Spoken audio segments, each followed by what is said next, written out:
খবর শুনছেন Barak news TV থেকে। প্রথমে হেডলাইন্স। সংসদের দুই কক্ষে খারিজ গ্যানেশের বিরুদ্ধে আনা অপসারণ প্রস্তাব সমালোচনায় মুখর তৃণমূল। এবার শাস্তা হবে হানাদার পাকিস্তান। নতুন প্রজন্মের ড্রোন বিধ্বংসী এয়ার ডিফেন্স গান কিনছে সেনা। বাংলা কেরলে যা পরিস্থিতি তাতেও মাথা নত করেনি বিজেপির প্রতিষ্ঠা দিবসে কর্মীদের প্রশংসা নরেন্দ্র মোদী। ডিভোর্সেও উৎসব, ব্যান্ড বাজিয়ে মিষ্টিমুখ করে মেয়েকে ঘরে ফিরিয়ে আনলেন বাবা। ভারতে ফের লকডাউন, ফোনে ফোনে সরকারি বিজ্ঞপ্তি, আতঙ্কের কারণ আছে কি? বিস্তারিত খবরে যাওয়ার আগে অনুরোধ, ভিডিওটি লাইক করে চ্যানেলটি সাবস্ক্রাইব করে রাখুন। এবার আসছি বিস্তারিত সংবাদে। মুখ্য নির্বাচন কমিশনার জ্ঞানেশ কুমারকে সরাতে বিরোধীরা যে অপসারণ প্রস্তাব এনেছিল তা সংসদের দুকক্ষে খারিজ হয়ে গেল। এই ঘটনার পরেই সমালোচনায় মুখর হয়েছে তৃণমূল। গত 12ই মার্চ তৃণমূল কংগ্রেস, সমাজবাদী পার্টি, ডিএমকে সহ বিরোধী দলগুলি সংসদের দুই কক্ষে অপসারণ প্রস্তাব আনে। 193 জন বিরোধী সাংসদ সেই প্রস্তাবে সই করে, কিন্তু আদৌ সেটি গৃহীত হয়েছে কি না 3 সপ্তাহ কেটে গেলেও স্পষ্ট হয়নি। এই পরিস্থিতিতে সোমবার জানা গেল লোকসভার স্পিকার ওম বিড়লা এবং রাজ্যসভার চেয়ারম্যান সিপি রাধাকৃষ্ণন গ্যানেশের বিরুদ্ধে আনা অপসারণ প্রস্তাব খারিজ করে দিয়েছেন।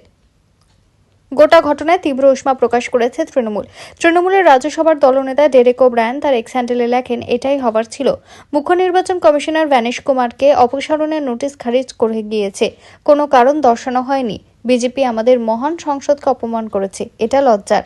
আধুনিক যুদ্ধ মানে আকাশযুদ্ধ। ক্ষেপণাস্ত্রের পাশাপাশি ড্রোনের দাপট দেখা যাচ্ছে ইরান যুদ্ধে। এছাড়া অপারেশন সিঁদুরের অভিজ্ঞতা কাজে লাগিয়ে নতুন প্রজন্মের বিমান বিধ্বংসী কামান বা এয়ার ডিফেন্স গান কিনতে চলেছে ভারতীয় সেনা। ইতিমধ্যে দরপত্র চেয়ে বিজ্ঞপ্তি প্রকাশ করেছে ভারতীয় সেনা। গত কয়েক বছরে পাঞ্জাব, রাজস্থান এবং জম্মু কাশ্মীরের প্রকৃত নিয়ন্ত্রণ রেখা পেরিয়ে একাধিকবার ভারতীয় আকাশসীমায় পাক ড্রোনের অনুপ্রবেশ ঘটেছে। জঙ্গিদের অস্ত্র ও রসদ সরবরাহের পাশাপাশি মাদক পাচার, নজরদারির জন্য ব্যবহার করা হচ্ছে ওই ড্রোন। এমন একাধিক ড্রোন গুলি করে নামিয়েছে সেনা এবং বিএসএফ।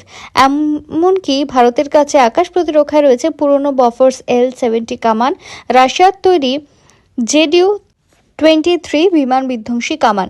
সমর বিশেষজ্ঞদের বক্তব্য, এই পুরনো প্রজন্মের অস্ত্রগুলি দিয়ে আধুনিক ড্রোন চিহ্নিত করে ধ্বংস করা সবসময় সম্ভব নয়। বিজেপির 47তম প্রতিষ্ঠা দিবসের ভাষণে দলের কার্যকর্তাদের বারবার প্রশংসা করলেন প্রধানমন্ত্রী নরেন্দ্র মোদী। তিনি জানালেন, পশ্চিমবঙ্গ, কেরলে হিংসাকে রাজনৈতিক সংস্কৃতি করা হয়েছে, সেখানেও ভয় পাননি, মাথা নত করেননি বিজেপির কর্মীরা।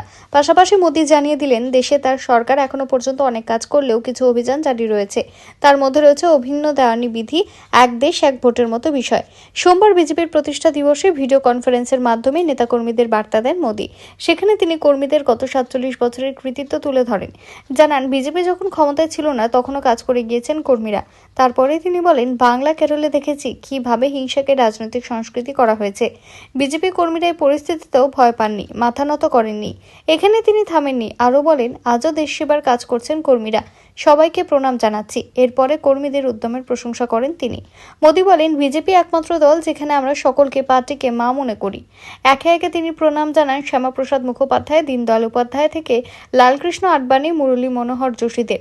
তিনি জানান, বিজেপি যখন ক্ষমতায় ছিল না তখনও কর্মীরা এভাবে এক শহর থেকে অন্য শহরে ঘুরে কাজ করে যেতেন। তাদের এক পা থাকতো রেলে, দ্বিতীয় পা জেলে। তবু তারা নীতির সঙ্গে আপোষ করেনি। সে প্রসঙ্গ তুলে তিনি পূর্বতন কংগ্রেস সরকারের দিকে আঙুল তুলেছেন। মোদীর কথায় 1984 সালের কথা ভুলতে পারি না। কংগ্রেস রেকর্ড আসনে জিতেছিল, কিন্তু দেশের জনতা দেখেছিল কংগ্রেস কিভাবে ক্ষমতা পেয়ে বিশ্বাসঘাতকতা করছে। তিনি জানান, এরপর থেকেই বিজেপির উপর ভরসা বাড়তে থাকে মানুষের। ডিভোর্স হলে সাধারণত সমাজ বাঁকা চোখে তাকায় আর মেয়ের পরিবার ডুবে যায় দুশ্চিন্তায়, কিন্তু উত্তরপ্রদেশে মিরাটে দেখা গেল সম্পূর্ণ উল্টো ছবি। মেয়ের ডিভোর্সে বা বিবাহ বিচ্ছেদে কান্নাকাটি নয়, বরং উৎসবের মেজাজে উদযাপন করলেন তার বাবা। বাজলো ব্যান্ড বাজা, বিলি হলো লাড্ডু। মিরাটের ফ্যামিলি কোর্ট থেকে মেয়ের বিবাহ বিচ্ছেদের রায় বেরোতেই আদালত চত্বরে নাচে গানে মেতে উঠলেন পরিবারের সদস্যরা। সেই ঘটনার ভিডিও এখন সোশ্যাল মিডিয়ায় রীতিমতো ভাইরাল। মিরাটের বাসিন্দা ডক্টর জ্ঞানেন্দ্র শর্মা অবসরপ্রাপ্ত বিচারক। তার একমাত্র মেয়ে প্রণীতার বিয়ে হয়েছিল 2018 সালে। জামাই গৌরব অগ্নিহোত্রী ভারতীয় সেনাবাহিনীর মেজর। বর্তমানে তিনি পাঞ্জাবের জলন্ধরে কর্মরত। বিয়ের পর তাদের একটি পুত্র সন্তানও হয়, কিন্তু অভিযোগ, বিয়ের পর থেকেই শ্বশুরবাড়িতে পণের দাবিতে হেনস্থা করা হয়।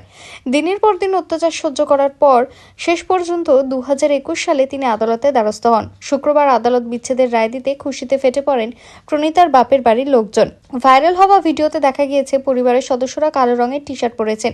তাদের প্রণীতার ছবি এবং লেখা আই লাভ মাই ডটার। আদালত চত্বরে আত্মীয় স্বজনরা নাচ গান শুরু করে দেন। এমনকি উপস্থিত সকলকে মিষ্টিমুখও করানো হয়। ইসরায়েল আমেরিকা বনাম ইরানের রক্তক্ষয়ী যুদ্ধের জেরে বিশ্বজুড়ে ডামাডোল। সংকট দেখা দিচ্ছে জ্বালানি ক্ষেত্রে। এর মধ্যে ভারতে ফের হবে লকডাউন। বুধবার সকাল সকাল ভারতের বহু মানুষের ফোনে ঢুকেছে এক সরকারি বিজ্ঞপ্তি, যাতে বলা হয়েছে আংশিক লকডাউনের কথা। আর একে কেন্দ্র করেই ছড়িয়েছে জোর লকডাউন জল্পনা। তীব্র আতঙ্ক তৈরি হয়েছে সাধারণ মানুষের মধ্যে। সরকারের অশোক স্তম্ভ রয়েছে বিজ্ঞপ্তিতে, তাই প্রথম দর্শনে একে খাঁটি বলে মনে হতেই পারে। তবে শেষে একটি ইমোজি দিয়ে স্পষ্ট করে দেওয়া হয়েছে যে এটি নিছক এপ্রিল ফুলের মজা, লোক ঠকানো। কেন্দ্রীয় পেট্রোলিয়াম মন্ত্রী হরদীপ সিং পুরী গুজব উড়িয়ে স্পষ্ট বলেছেন, ভারত সরকারের এমন কোনো পরিকল্পনা নেই। এই সময় দায়িত্বশীল থাকা অত্যন্ত জরুরি।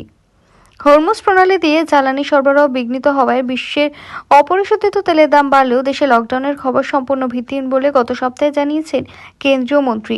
লোকসভায় দেওয়া ভাষণে বর্তমান যুদ্ধ পরিস্থিতিকে কোভিড পরিস্থিতির সঙ্গে তুলনা করেছিলেন প্রধানমন্ত্রী মোদী।